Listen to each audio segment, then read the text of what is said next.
നേന്ത്രപ്പഴം കൊണ്ടൊരു പഞ്ചാമൃതം. പഴം കൊണ്ടാക്കിയാലോ എന്ന് വിചാരിച്ചു. അപ്പോൾ ഇത് കണ്ടോ, ഇത് കുരുവൊക്കെ അങ്ങോട്ട് മാറ്റി വെച്ചിരിക്കുവാണേ.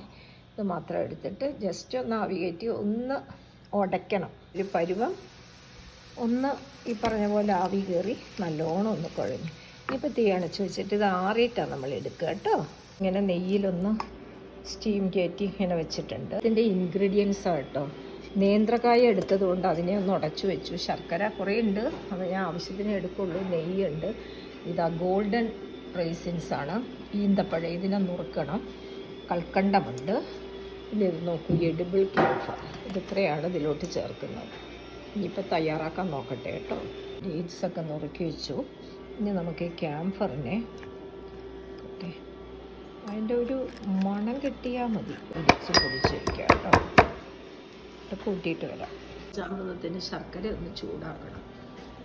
ശർക്കര നമുക്കിങ്ങനെ കട്ടയായിട്ടാണ് ഇരിക്കുന്നത്, പൊടിയല്ലായിരുന്നു വാങ്ങിച്ചത്.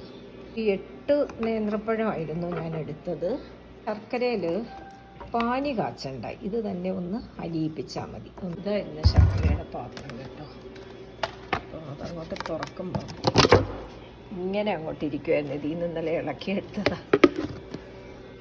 അപ്പം നമുക്കിങ്ങനെയൊക്കെ ഒരു വിശേഷം വരുമ്പോൾ എടുക്കാമല്ലോ. ദേശി ജാഗരി തന്നെയാണ്, പ്രോഡക്റ്റ് ഓഫ് ഇന്ത്യയാണ് കേട്ടോ. മൃഗത്തിൽ നെയ്യ് ഒരു ഇമ്പോർട്ടൻറ്റ് ഫാക്ടറാണ്. അപ്പം നെയ്യ് അങ്ങോട്ട് ഇടുവാണ് കേട്ടോ. കേട്ടെ, നമ്മളൊരു തുള്ളി വെള്ളം പോലും ഒഴിക്കാതെ ശർക്കരയെ നമ്മളിങ്ങനെ ആക്കി വെച്ചു. ഇനി ഫ്ലെയിം അങ്ങോട്ട് കുറച്ചിട്ട് ഇതിനകത്തോട്ട് പഴമിടാം. പഴം ഇട്ടു നല്ലോണം ഇതിനെ ഉടച്ച് ചേർക്കണം.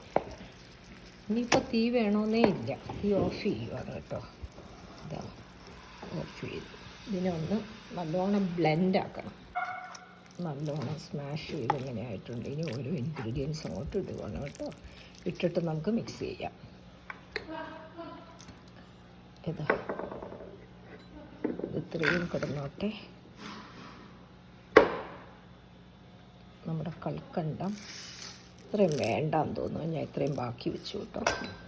ഇനി കുറച്ചും കൂടി ഉണ്ട് ഈന്തപ്പഴം, അതുകൂടി ഇട്ടോട്ടെ കേട്ടോ. ഇതാ അതും കൂടെ അങ്ങോട്ട് ഇട്ടു. ബാക്കി വെച്ചു. ഏതായാലും ഇതും കൂടെ അങ്ങ് ഇടാം, ഞാനൊരു അളവിനെടുത്തതാണല്ലോ, അത് ഇട്ടു. ഇനി നമുക്ക് ഈ ക്യാംഫർ പൗഡർ ഇനി മിക്സ് ചെയ്യുന്ന പണിയാണ്. മിക്സ് ചെയ്യാം. ഒറ്റ കയ്യിൽ തന്നെ ഒരു കയ്യിൽ ഫോണും ഒരു കയ്യിലും മറ്റേ സ്പാറ്റിലും വെച്ച് ചെയ്യാൻ പറ്റില്ല. ഞാൻ മിക്സ് ചെയ്തിട്ട് വരാം കേട്ടോ. അപ്പോൾ പഞ്ചാമൃതം ഇതാ റെഡിയാക്കി വെച്ചിരിക്കുന്നു കേട്ടോ. ഇതാ പഞ്ചാമൃതവും സർവിങ് ബൗളിലായി.